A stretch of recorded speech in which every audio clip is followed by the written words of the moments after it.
What a beautiful day to be alive. What's up, ninjas? We're back at my favorite park.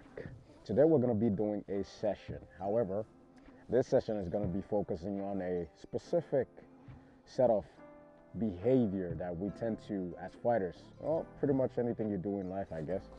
But yeah, especially as fighters, we tend to kind of repeat without actually noticing that we repeat it. So for example, let's say we're in our fight stance and we're about to move or we're pressuring. Our hands are doing some weird ass movements that aren't really conducive or even beneficial to what it is that we're trying to achieve. So today we're going to be talking about how to get rid of those forceful movements and not allow yourself to be overly compensated and unnecessarily putting yourself into positions where you can be taken advantage of without you even noticing. The opponent can easily catch that, and when they catch that, they can really make you pay for that. So yeah, that's what we're going to be focusing on today. So let's get into it.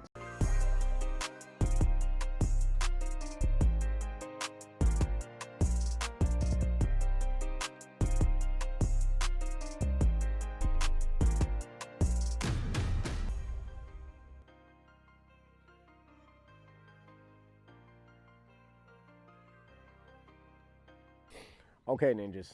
Now, we're gonna start this off with a few movements, okay? I'm gonna shadow box a little bit, maybe for like 30 seconds. And I want you guys to catch what it is that I'm trying to tell you guys, okay? What it is that I'm talking about, okay? I'm not gonna punch as much, I'm just gonna move around. And I want you guys to try to identify the excessive movements that my body is constantly trying to like put out there without me actually trying to control it. And then I will try to actually control those excessive movements away, and then let's see if you guys can see the difference. All right, so let's begin.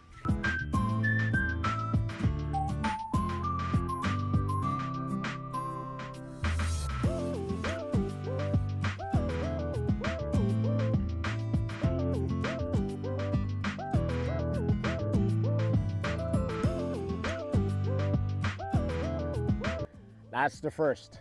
And then I'm gonna try to control my hands a little more.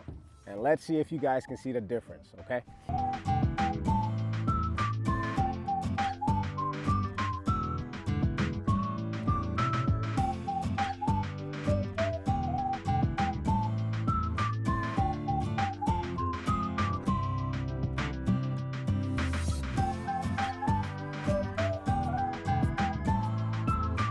Now, I'm gonna do the same thing with throwing the jab out there, okay? So I'm gonna use the jab a lot.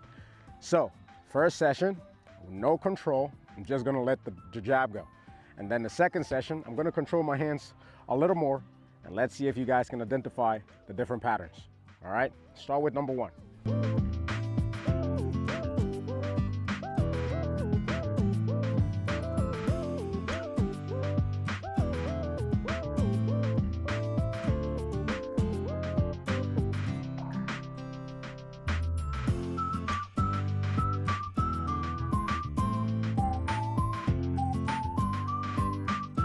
All right, that's session one. Now, I'm going to try to control, especially the rear hand, a little bit more. You guys can see the difference. Let's get into it.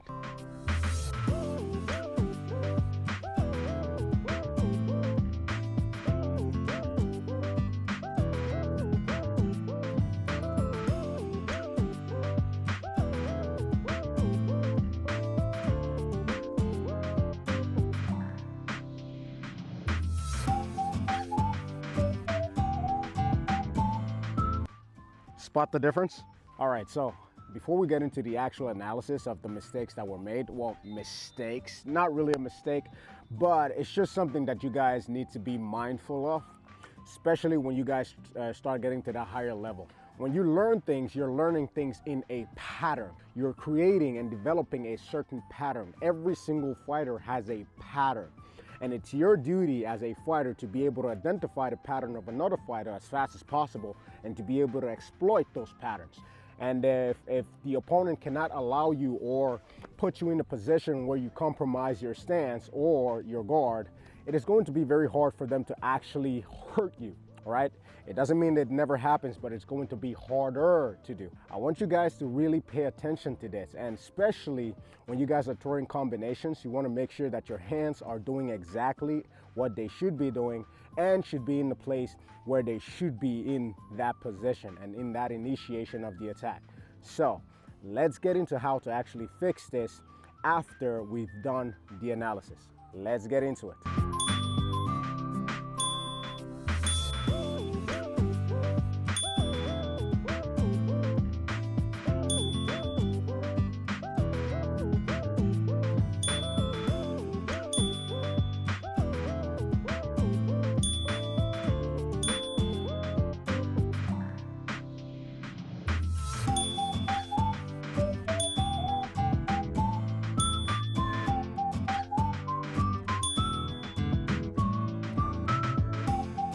So why is this so important?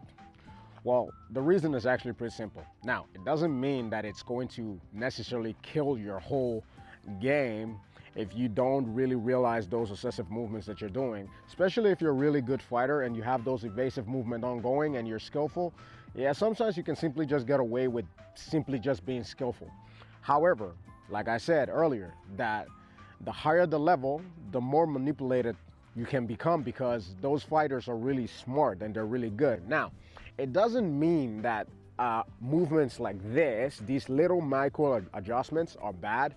However, if you're making these excessive micro adjustments with your hands before you're able to throw or defend, are you really in control of your hand? That's the question that I want you guys to really ask yourself. Do I want my hands to be doing and making unnecessary movements that I'm not in control of, or do I want my hands to be making micro adjustments that I'm fully aware of and in control of? Because now I'm actually going to be able to kind of decide what my body and my hands are doing. So it's going to make it much harder for my opponent to manipulate me or put me in a position that is going to compromise my defense. So how do we really get rid of this? Of course, if you've been training for a longer period of time, it is going to be much harder for you to get away from that bad habit, and I'm putting this in quotes, bad habit, because sometimes it might not be. However, you don't want to get kind of accustomed to the idea that, you know what, it is what it is. As long as I haven't got hit hard enough, I mean, I'm good, right? That's a bad way of thinking, okay? So you want to be able to fix it. So how do we fix it? No further ado, let's just get into it. So what I'm gonna do, I'm gonna make a line or just pick a spot, and then I'm simply going to slow things down, tighten my guard. If I'm about to rehearse the jab, I want to make sure that nothing else moves. No excessive movement, just allowing my hands to be close to my body and allowing my feet to do the job for me. Not the hands, the feet, okay? So unless my feet moves, the hands don't move, okay? Unless my feet move, the hands don't move. So it's strictly from A to B. I'm here, no movement, jab, come back. No movement, jab, come back. If I go with the rear hand, no movement, straight, come back, okay? No movement, straight, come back. It's a very genetic way of trying to get rid of it, but the better you get at it, you want to start adding a little bit more stress. So you're moving around and trying to rehearse the same thing, okay? Or you might add a little bit of a jumping movement, a little bit more dynamic movement, and try to achieve the same thing. So there you guys have it.